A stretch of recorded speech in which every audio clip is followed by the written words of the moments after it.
समय माननीय मुख्यमंत्री जी को दूंगा। भारत माता की, भारत माता की, वंदे वंदे वंदे। भारतीय जनता पार्टी के क्षेत्रीय अध्यक्ष श्री सत्येंद्र सिसोदिया जी, लोकप्रिय सांसद और केंद्रीय मंत्री डॉक्टर संजीव बालियान जी, प्रदेश सरकार में मेरे सहयोगी मंत्रिमंडल के मेरे साथी श्री कपिल देव अग्रवाल जी, भारतीय जनता पार्टी के जिला के अध्यक्ष मेरठ शिव कुमार राणा जी, जिलाध्यक्ष मुजफ्फरनगर सुधीर सैनी जी, पूर्व विधायक संगीत सोम जी, पूर्व विधायक विक्रम सैनी जी, जिला प्रभारी मयंक गोयल जी, इंद्रपाल प्रजापति जी, सुखविंदर सोम जी, नीरज शर्मा जी, गौरव चौधरी जी, यशवीर चौधरी जी, हरपाल सैनी जी, चंद्रवीर चौधरी जी,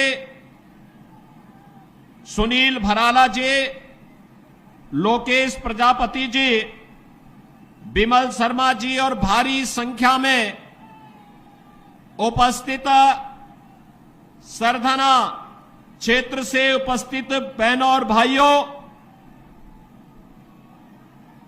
वीरों की इस भूमि को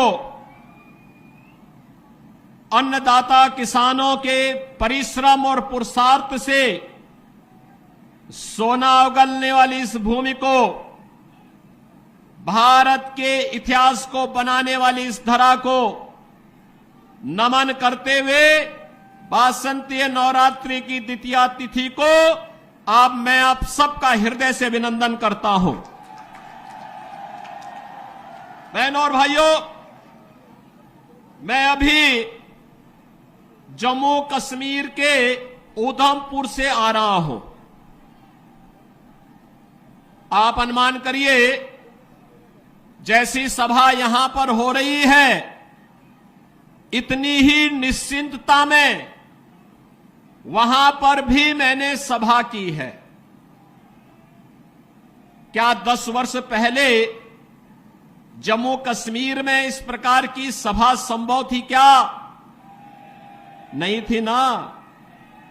लेकिन आज जम्मू कश्मीर में शानदार सभा हो रही है। लोग लोकतंत्र की मुख्य धारा के साथ जुड़ रहे हैं।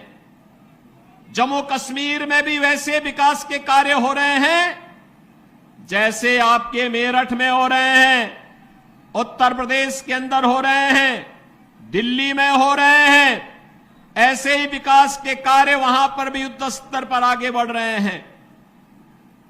बहनों और भाइयों, यह जो परिवर्तन हम सबको देखने को मिल रहा है, कभी भारतीय जनसंघ के संस्थापक श्यामा प्रसाद मुखर्जी ने नारा दिया था कि एक देश में 2 प्रधान, 2 विधान और 2 निशान नहीं चलेंगे, नहीं चलेंगे। श्यामा प्रसाद मुखर्जी शहीद हुए थे इस दोहरी व्यवस्था के खिलाफ, और 70 वर्षों तक कांग्रेस और उसके सहयोगी दलों ने इस व्यवस्था को दफन करके इस व्यवस्था को बनाए रखा। आतंकवाद पनपता रहा, देश को डंक मारता रहा, निर्दोष लोग मरते रहे, देश का विकास बाधित होता रहा। लेकिन बहनों और भाइयों, 70 वर्ष के बाद भारत माता के महान सपूत से नरेंद्र मोदी जी जैसा यशस्वी व्यक्तित्व देश के पास आया, जिन्होंने कश्मीर के इस दंश को समाप्त करते हुए धारा 370 समाप्त किया और जो भाजपा के कार्यकर्ता दशकों से नारा लगाते थे जहां हुए बलिदान मुखर्जी वह कश्मीर हमारा है। बहनों और भाइयों, आज उस कश्मीर को भारत का भिन्न हिस्सा बना करके मोदी जी ने साबित कर दिया है कि हमारे लिए राष्ट्र धर्म ही सर्वोपरि है। बहनों और भाइयों, यही स्थिति आज 140 करोड़ का भारतीय दुनिया के अंदर जहां कहीं जाता है तो 140 करोड़ भारतीयों को वहां सम्मान मिलता है। लोगों के मन में भारत के प्रति सम्मान का भाव पैदा हुआ है। ये भी मोदी जी के कारण। बहनों और भाइयों, सीमाएं सुरक्षित हुई हैं।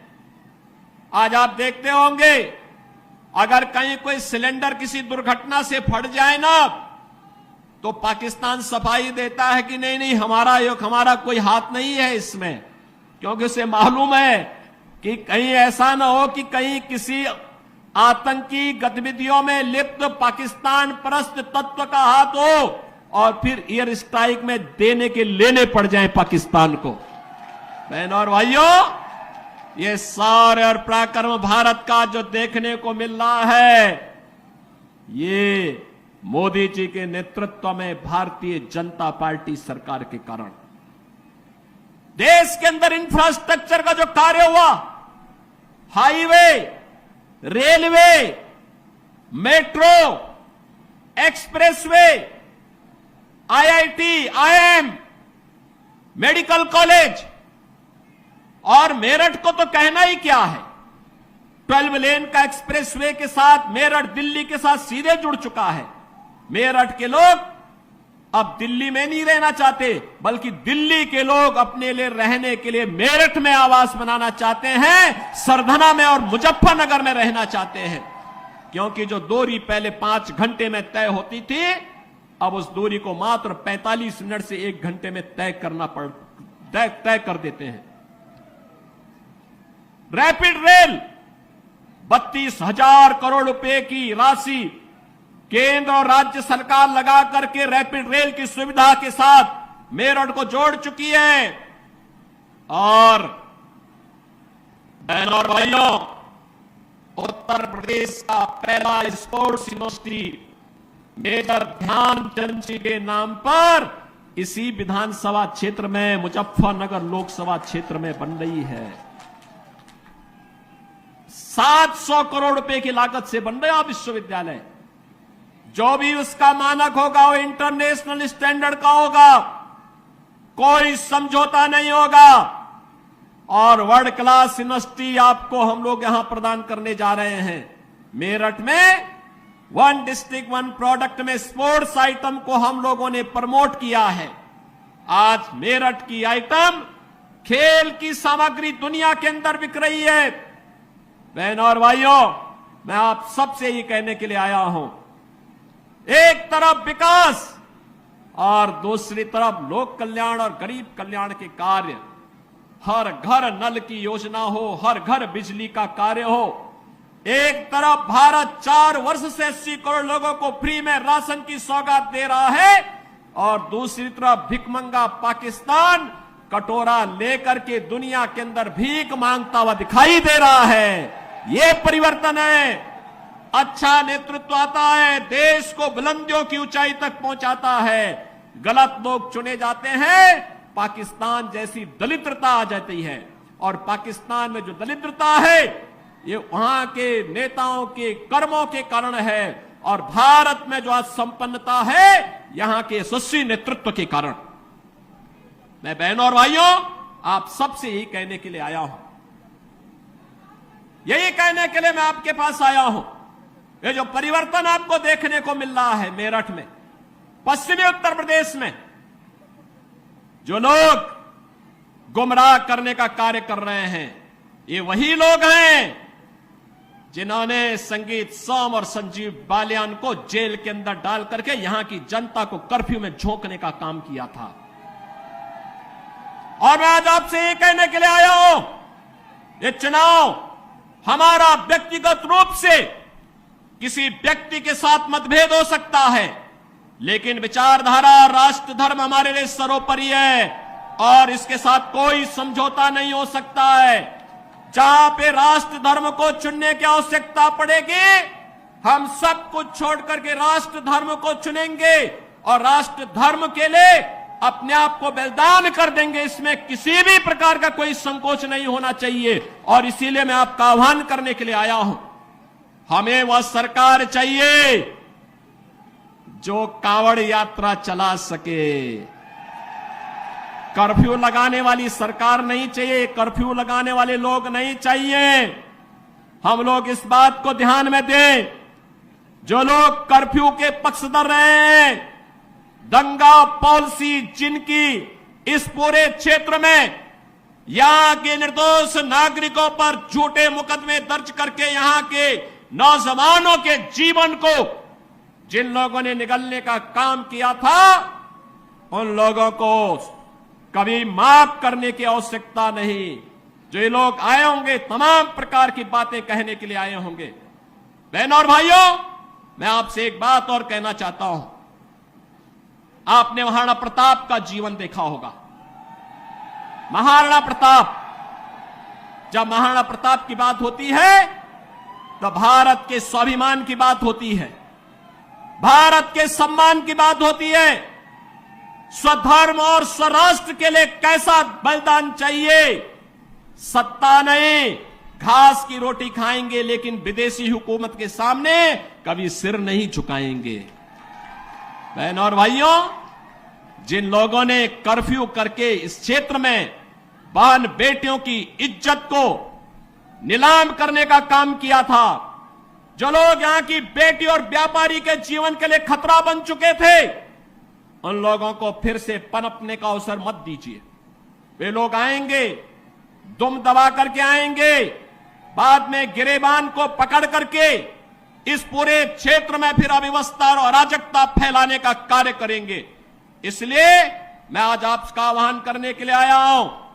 विकास में कोई कोताही नहीं बरती गई, किसी भी प्रकार की कोई कोताही केंद्र और राज्य शासन ने नहीं बरतने दी। सुरक्षा के साथ कोई खिलवाड़ नहीं होने दिया, बेटी और व्यापारी को सुरक्षा का माहौल दिया।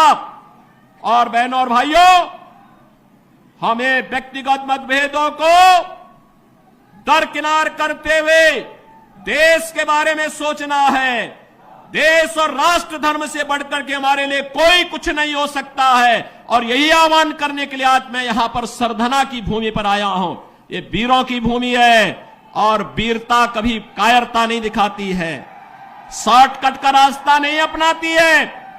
वीरता तो अवसर आने पर राष्ट्र धर्म के लिए सर्वस्व न्यौछावर करने के लिए अपने आप को तैयार करती है। और उसी वीरता का आह्वान करने के लिए मैं आपके पास आया हूं, आपसे कहने के लिए, यह देश, पूरे देश के अंदर एक आवाज है। उत्तरो, दक्षिणों, पूर्वो, पश्चिमो, एक ही आवाज है पूरे देश के अंदर। मुझे 3 दिन पहले महाराष्ट्र जाने का अवसर प्राप्त हुआ था। उससे 1 दिन पहले मैं राजस्थान गया था।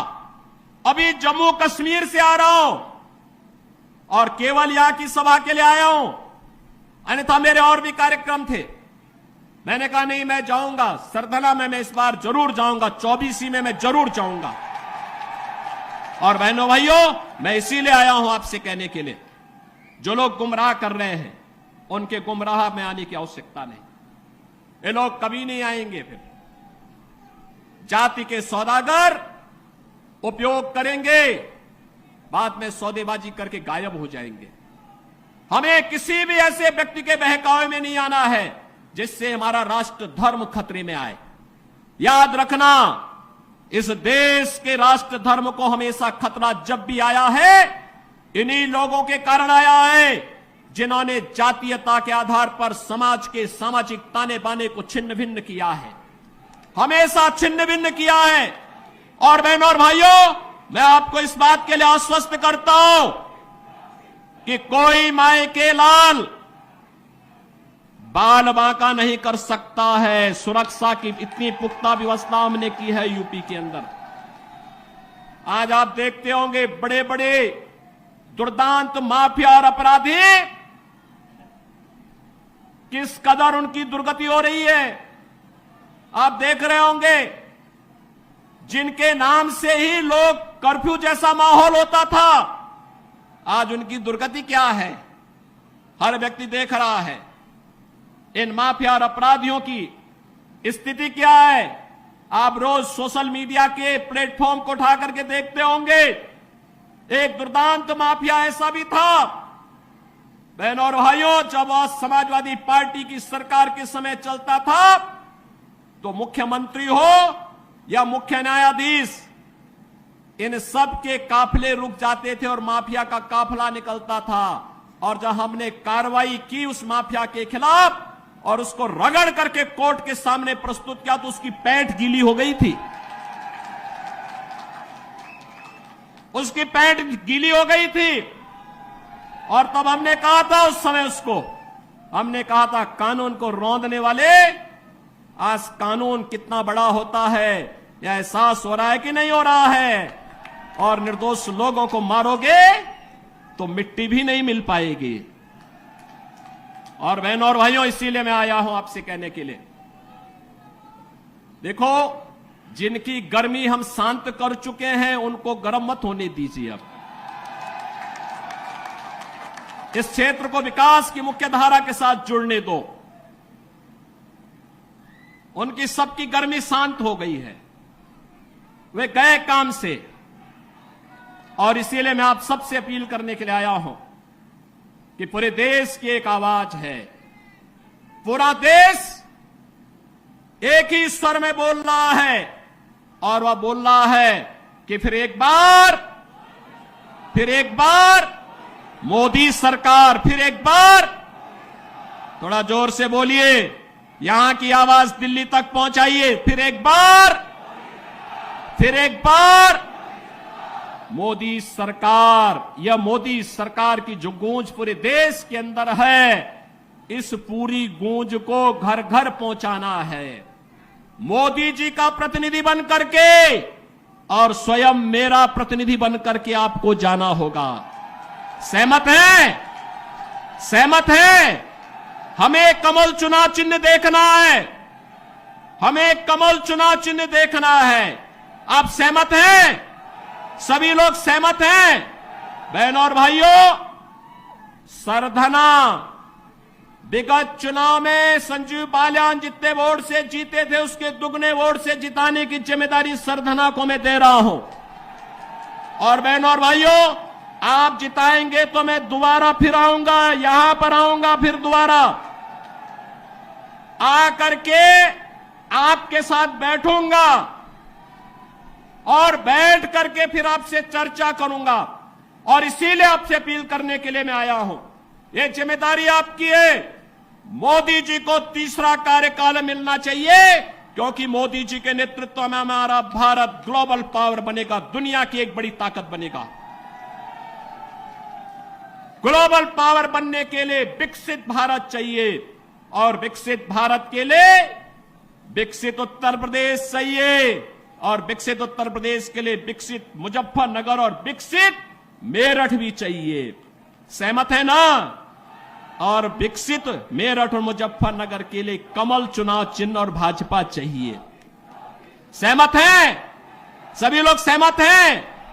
तो भाई मेरे साथ फिर दोनों हाथ ला करके बोलिए, जहां तक मेरी आवाज जा रही है, दोनों हाथ उठाइए, दोनों हाथ उठाइए, दोनों हाथ ला करके बोलेंगे, भारत माता की, भारत माता की, भारत माता की जय श्री राम, जय जय श्री राम, जय जय श्री राम।